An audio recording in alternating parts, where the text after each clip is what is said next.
So tell me, Phoebe, what do you think is the most important step in getting control of our finances? Because it's not an easy thing.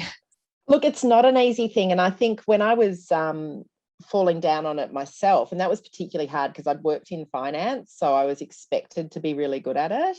But it can happen to anyone.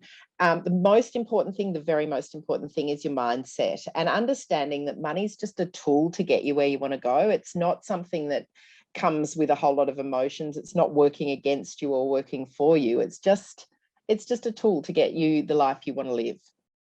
That's so true. And I guess, many of us get out of control with our money because we're sent so many marketing messages daily on what, that we need these things. And many of us, I guess are making mistakes with our money that we're not really having a plan in place. So tell me, what do you think is one of the biggest money mistakes that you've made and what advice you've got for our listeners? Look, mine, while I have absolutely been guilty of overspending and shopping and spending money I didn't have, and I think we all do that, and that's just something that we do, and forgive yourself quickly and move on would be the advice from that. But my biggest mistake was not talking to my ex about money at all.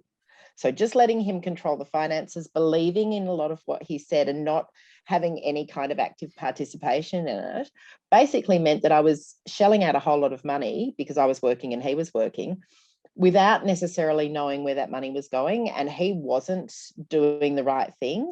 So he was telling me that he had other expenses that perhaps he didn't have and getting me to take on a whole lot that perhaps I shouldn't have.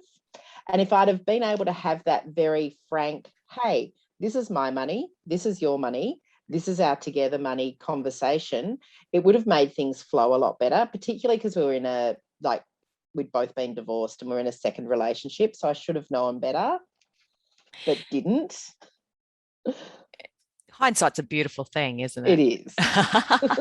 Because I think as women, often we do leave, many women do leave the finances to the men. And, I know I personally do as well. I guess it's just one of those things that you need to have a process so that you are checking in and having that budget and working towards it and having those meetings together so that you are on the same page. Yeah. And look, the Barefoot Investor suggests financial date nights, but I think that's great. I think it's a little boring, but I think it's great. Yeah. Um, but I actually think that the shared goal thing works really well. So if you and your spouse want to buy a house, then you want to buy a house. You know how much you've got to put into it, and you know how much you're going to get out of it, and where you're going to invest the money, and all that sort of stuff while you're saving. If you have a conversation and you've got shared goals, that's the easiest thing to do. And if you Yes. haven't had the conversation in the past, saying something along the lines of, I feel like I've really let you down because I haven't been very involved in this, but I'd like to be more involved. So let's have a chat about it, is just an easy entry into getting yourself a bit of financial knowledge of what's going on in your household. So obviously, through trial and tribulation, you've come up with a lot of different money habits. What's your best one that you can share? My very, very best one is using a micro investing app where it rounds up your money and just puts money into an app. And over time, it just builds. So because I'm in Melbourne and we were really, really locked down. So we couldn't really go out and spend a whole lot of money, but did a lot of online shopping, and did little takeaway dinners and all that sort of stuff. And it rounds up your expenditure so that you are putting in what say it takes you from $5.50 to $6. And those little 50 cents all add up. By the end of Melbourne's first lockdown, I had about 5 grand. Wow, just in Like, not roundups. kidding.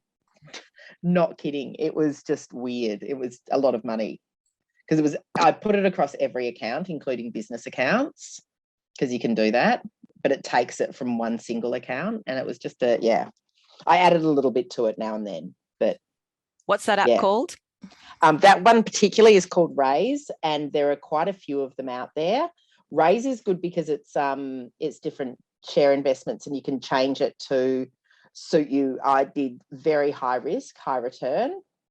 But there's others. There's Spaceship. Commonwealth Bank's just put one out. There's quite a few out there. So if you look up micro investing apps, there's a little bit to be found. But yeah, and I know that's an extreme case, but My personal trainer in a week had $150. Oh, wow. Just from micro spending. That's amazing. Yep. So tell me what has been, besides that amazing app and that little hack with invisible savings that you just shared then, what else has been a game changer when it comes to managing your money? Doing a real deep dive into your spending. So going through your actual accounts, I downloaded into an Excel spreadsheet because I'm such a nerd. But you can just do it by even looking at your bank account, and your bank account will show you where you're spending the most money. They've often got graphs and stuff like that these days that you can see where your money goes. And that deep dive into spending and knowing exactly where your money goes, you change some of your habits like straight away. Like you see, all of a sudden you see how much you're spending on coffee, or you see how much you're spending on Uber, or you see how much you're spending on takeaway, and you almost drop it immediately. Yes. It's amazing when you look at that small incremental spending over the space of a week, then over a month, and then over a year. It can be $5,000 just on coffee every day. Right? Yeah, no, I completely agree with that one. Now, last question is one thing that not enough people do. Like, if you could shout out to the world right now, a message to everyone listening, what is one thing that you think we should all be doing? Absolutely investing your money, and you already are. So when you buy a house, you're investing. When you've got super, you're investing. You just need to know about what you're doing. So think about, start with just having a look at where your super's invested and know where it's making you money and what the actual instruments that it's invested in. So it's probably invested in cash, property, overseas shares, and Australian shares, because most of them are. And just have a look at it and see what percentage is and what bits of it make you money. You get your super statement in June every year. And that's, a really good place to start. And it gives you that understanding of where your money goes. And then you can start thinking, okay, what other things do I want to actually invest in to get myself making money? When you put money in a savings account, you're probably getting about a 1.5% interest rate. The inflation rate is higher than that. So you're not actually making any money in savings, but you will be making money if you invest.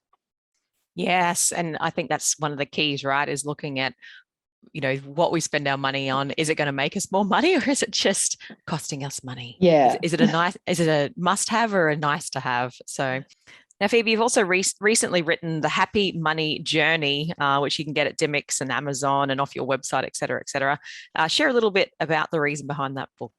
Okay, so I went through my own happy money journey, which started very unhappy. I'd just broken up with a boyfriend. I wasn't very in control of my finances. I hadn't done things the right way. I was in my mid-30s and I had a small child. So it's about my journey of going from really broke to being able to buy my own house and settle myself down and have some investments and really be prepared for future, but also living now and living a good life now, because I think a lot of money books very much concentrate on retirement and what you're going to do in the future. But it's really nice to actually take your kids on holidays and do fun things and not be stressed about money, be able to go out and buy the clothes you want because you've got the money and you can back yourself to do stuff. And it's a big emotional shift and it's a big mind shift as well. So we've done it as a print book, which you can buy off our website or in Dymocks and a couple of other bookshops. I'll find out which one's in Cairns and where you guys are. We've got My Happy Money Journey, which is our workbook that goes alongside the book. And we've also got the audio book, which is available through our website and through most audiobook websites, and including Apple. And we've got an ebook available on Amazon Kindle. So it's been a really fun thing to do. Yeah, I bet. And what's your website? It's www.cloverfinancial.com.au. Perfect. We'll put that in the show notes. But thank you so much, Phoebe, for all your insights today and giving us all a bit of a, let's say, motivation to make sure we do a little bit better with our finances in 2022. Yeah. Excellent. Thank you so much for being on the show. Thanks, Bree. That's awesome.